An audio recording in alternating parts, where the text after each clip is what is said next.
dekat Yogyakarta. Kat Yogyakarta. Di kala umur 17 masa tu. Dia kira sekolah lah?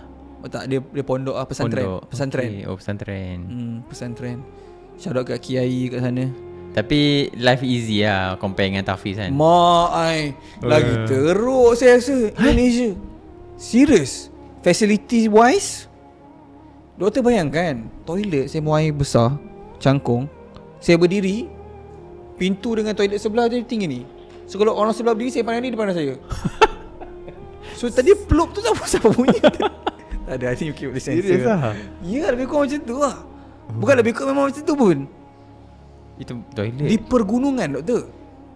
Oh. Ni bukan universitas. Bukan. Ni adalah pesantren. Okay. Tapi dia sudut disiplin apa semua tu Lagi bebas lah. lagi bebas sikit lah. Sebab Indonesia memang lagi betul. Okay. Betul. Cuma alhamdulillah tak payah masak sendiri. Ada keluarga Kiai yang masak, kita just beli je.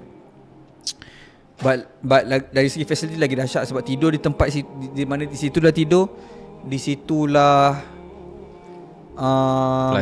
belajar. Di situlah. And belajar pun tak semua orang habis belajar pun. Maksudnya program dia contoh untuk Abang Sarap ni 4 bulan. Tak semua orang habis sebab setiap minggu naik kelas.